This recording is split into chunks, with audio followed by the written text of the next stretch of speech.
Welcome to MindTalk, where ideas collide and perspectives evolve. Today, a modern twist on the age-old dilemma, the trolley problem meets self-driving cars. Should algorithms determine who lives or dies in a crash? Our debaters face off. Dr. Maya Vargas, a tech ethicist advocating for equitable AI policies, and Julian Cole, an entrepreneur pioneering autonomous vehicle programming. Let's begin.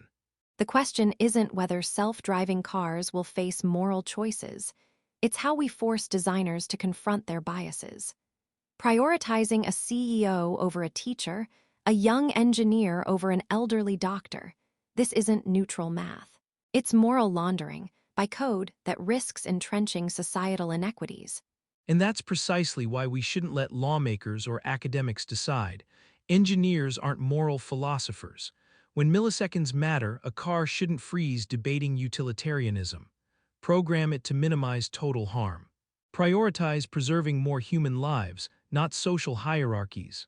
So you'd calculate lives like cargo, sacrifice the lone jogger for 5 pedestrians. But whose total harm are we measuring? A farmer's death impacts food security. A black child's loss amplifies generational trauma. We can't unsee the real-world consequences of code's invisibility. Which is why the algorithm must stay blind. Letting human instincts steer, like favoring doctors because their work matters, is exactly how we end up with biases embedded in stoplights and facial recognition. The car shouldn't judge a person's worth.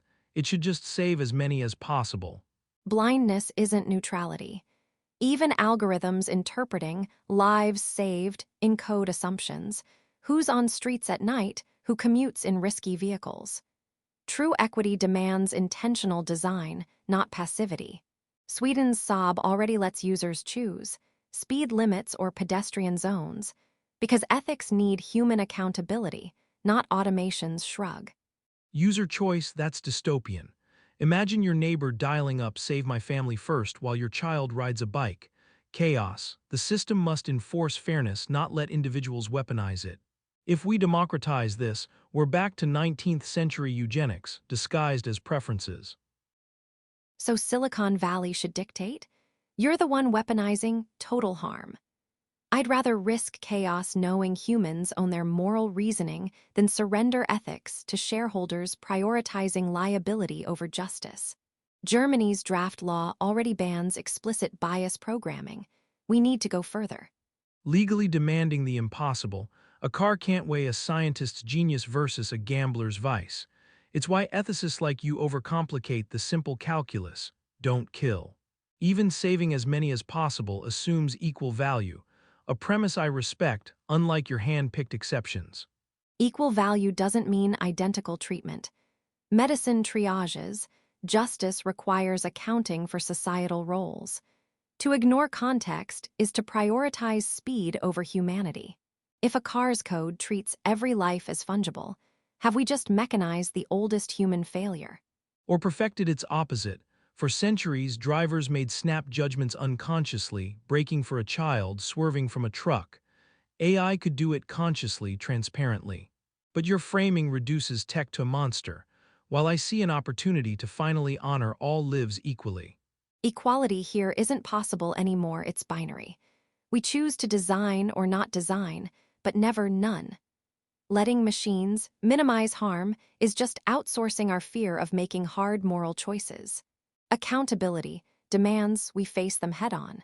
And when the car doesn't swerve and 5 lives are saved, a bad decision by some counts, is that worse than none being saved? You're asking engineers to shoulder burdens even philosophers debate since Socrates. That's not accountability, it's impossibility. Exactly. So we must make it possible, and that requires acknowledging bias isn't an error but a foundation. Regulations must mandate AI reflect diverse value systems, not homogenize them. Imagine code cycles, consulting indigenous elders or disability rights advocates. Consult every worldview, then the car hesitates. In a crash, that's murder by indecision. The second it waits a poet's life more noble than a cashier's, that's not pluralism, that's elitism coded into metal. Equality can't be parsed as fairness, it has to be a default. So we reach the edge of the tracks. the debate unresolved, as all profound dilemmas must be. The trolley problem's evolution reflects a world where technology mirrors our best intentions and deepest fears. Whether ethics should be programmed or questioned, answered or deferred, only time will decide. As we reflect on this collision of values, remember, the line between choice and consequence is always fundamentally human. Thank you for watching. Subscribe to watch more content like this.